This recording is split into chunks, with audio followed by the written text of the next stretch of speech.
Candi Panataran di Blitar bukan saja sebagai tempat pemujaan. Di era Majapahit, candi ini menjadi pusat pendidikan agama Hindu.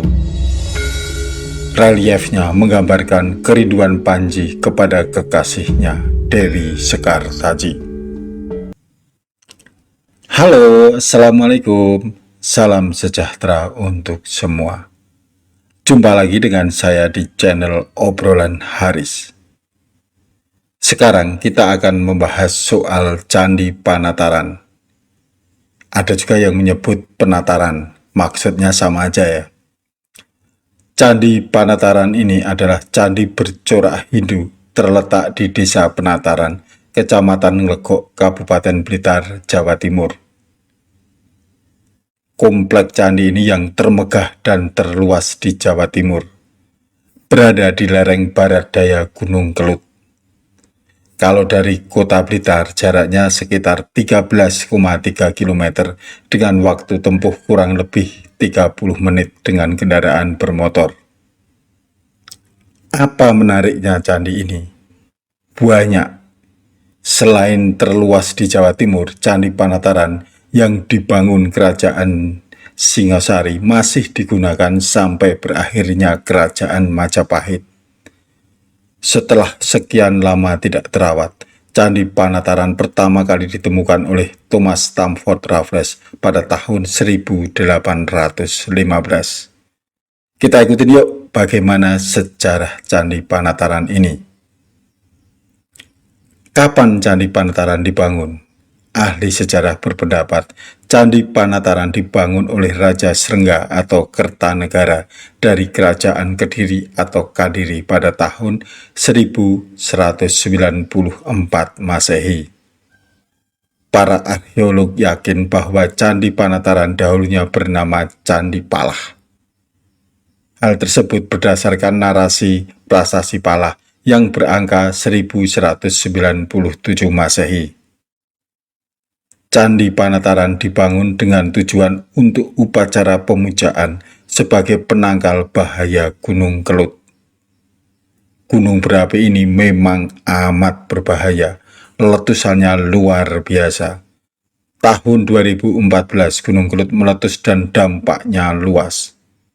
Pada tahun 1990, letusan Gunung Kelut berlangsung selama 45 hari dari 10 Februari hingga 13 Maret dan menghasilkan 57,3 juta meter kubik material vulkanik. Sejak era Kerajaan Kadiri, Gunung Kelut acap kali meletus. Untuk menangkalnya dilakukan upacara pemujaan di Candi Panataran. Berbicara soal Prasasti Palah, secara singkat, Prasasti Palah ini memuat tentang Raja Kertanegara yang disaksikan oleh beberapa pejabat kerajaan, di antaranya Dahyang Palaka, yang telah memerintahkan kepada seluruh pejabat, terutama Rakyan Kanuruhan Empu Iswara Mapanji Jakwata, untuk melakukan puja terus-menerus setiap hari di tempat keberadaan Paduka Batara di Palah, yang dilanjutkan dengan melakukan upacara pratista pada prasasti batu. Raja bergembira atas usaha pejabat ini untuk penyempurnaan Paduka Batara di Palah. Candi Panataran tidak terawat setelah Kerajaan Singasari runtuh. Tetapi pada masa pemerintahan Raja kedua Majapahit, Jayanegara, Candi Panataran kembali mendapat perhatian, bahkan ditetapkan sebagai candi negara. Lalu, apa buktinya jika Candi Panataran masih digunakan pada era Majapahit? Keberadaan Candi Panataran disebutkan dalam Kakawin Negara Kertagama Pupuh 17 Bait 5. Diceritakan, Raja Hayam Wuruk selalu berkunjung ke Candi Palah setiap akhir musim penghujan untuk melakukan puja kepada Yang Acalapati. Yang Acalapati merupakan salah satu perwujudan dari Dewa Siwa. Candi ini disebut lagi dalam Pupuh 61 bait 2 yang mengisahkan perjalanan kembali Raja Hayam Wuruk Kepala pada tahun 1361 Masehi, serta Pupuh 78 bait kedua yang menguraikan tentang status Palah dalam sistem pengelompokan bangunan-bangunan sakral masa Majapahit. Selanjutnya, naskah lain yang menyebutkan Candi Panataran adalah Kakawin Partayatna. Kakawin Partayatna ini berupa kisah pendahuluan dari cerita Arjuna Wiwaha. Penggambaran Candi Panataran tidak secara langsung, tapi berupa ilustrasi samar tentang penggambaran sebuah pertapaan yang indah dengan halaman yang luas, dan terdapat bangunan meru yang berjumlah banyak beratap 11. Pada dindingnya terukir indah atikan Ramayana, dan pada bagian lain digambarkan atikan Kresnayana. Gambaran tentang komplek bangunan beratap meru dengan penggambaran relief tersebut mengingatkan pada Candi Panataran yang ada di Blitar. Kemudian, relief yang ada pada Candi Panataran ini menggambarkan tentang apa? Relief Candi Panataran menceritakan mengenai cerita Ramayana yang di bagian dinding, di mana Hanuman tengah menyelamatkan Dewi Sinta yang diculik di kebunnya Rahwana. Ada juga relief yang menceritakan kisah tentang Panji dan kekasihnya, Galuh Chandra Kirana, yang juga dikenal sebagai Dewi Sekartaji. Relief-relief tersebut menggambarkan bagaimana sepasang kekasih yang terpisahkan berkomunikasi melalui surat yang dibawa oleh burung. Panji atau Raden Inu Kertopati mengirimkan surat kepada Chandra Kirana melalui seekor burung kakak tua yang bernama Jaruman Atat. Relief-relief tersebut menceritakan bagaimana Panji, putra mahkota kerajaan Jenggala, dan kekasihnya Dewi Sekartaji, putri Kadiri, dipersatukan setelah melewati berbagai rintangan dan konflik. Bagaimana komplek bangunan Candi Panataran ini? Candi Panataran menempati area tanah seluas hampir 13.000 meter persegi yang dibagi menjadi 3 bagian, yaitu halaman depan, halaman tengah, dan halaman belakang. Masing-masing dipisahkan oleh 2 dinding. Kita jelaskan dulu dari halaman depan.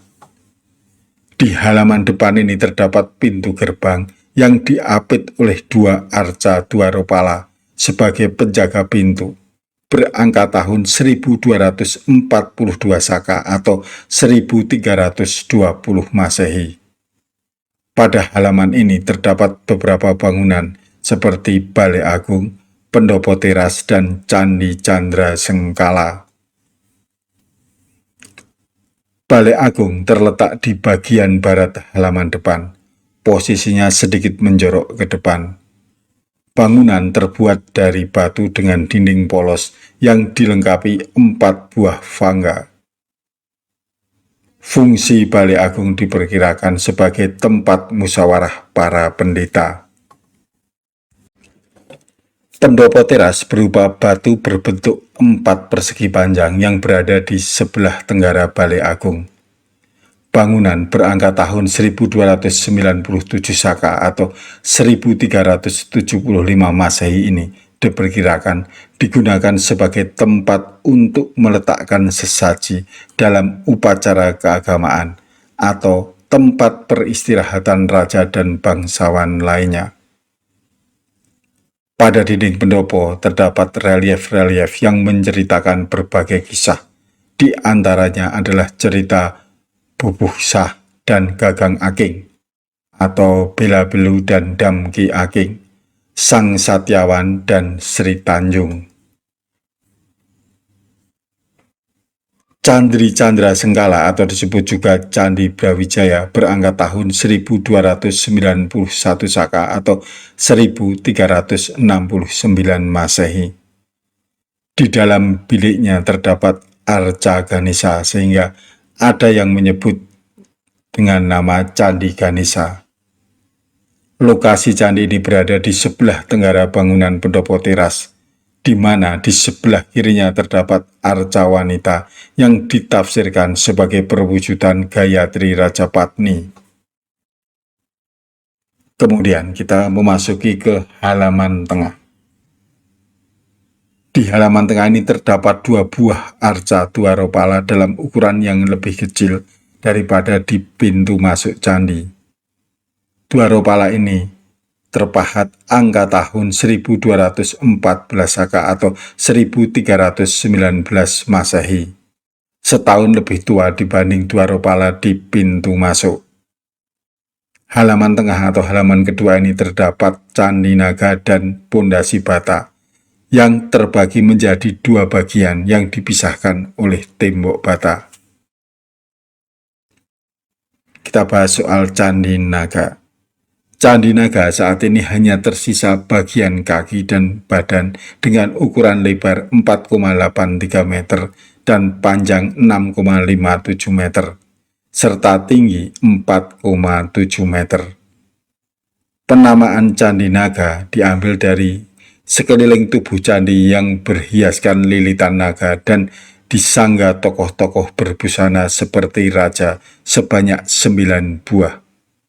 Selain itu, masing-masing dinding tubuh candi dihias dengan relief-relief buatan yang disebut dengan motif medalion. Pondasi bata. Di halaman tengah ini terdapat sebuah pondasi dari bata yang diperkirakan sebagai pintu masuk. Pada bagian sudut barat halaman ini terdapat sekumpulan ambang pintu yang terlepas dari bangunan aslinya dan 2 arca Dwaropala berangka tahun 1242 Saka yang terletak di pintu masuk ke halaman ketiga dan mungkin bekas sebuah gapura pada Ruksa. Yuk sekarang kita masuk ke halaman belakang dari komplek Candi Panataran. Halaman belakang ini dianggap sebagai tempat paling sakral yang di dalamnya terdapat bangunan candi utama dan prasasti Palah. Candi utama. Candi induk terdiri dari 3 teras tersusun dengan tinggi 7,19 meter. Pada masing-masing sisi tangga terdapat 2 arca Mahakala yang berangka tahun 1269 Saka atau 1347 Masehi. Di sekeliling dinding candi pada teras pertama terdapat relief cerita Ramayana. Selain itu, ada pula sebuah candi kecil dari batu yang oleh orang Belanda dulu dinamakan Batoro Kecil. Tampaknya candi inilah yang mulanya dibuat bersamaan dengan prasasti Palah melalui upacara pratista. Di belakang bangunan candi ini juga terdapat sebuah kolam berangka tahun 1337 Saka atau 1415 Masehi. Prasasti Palah. Prasasti Palah adalah prasasti berangka tahun 1119 Saka atau 1197 Masehi yang dibuat oleh Raja Srengga dan ditemukan di halaman Candi Panataran. Pada prasasti ini diterangkan kebahagiaan Kertajaya karena selamat dari bencana.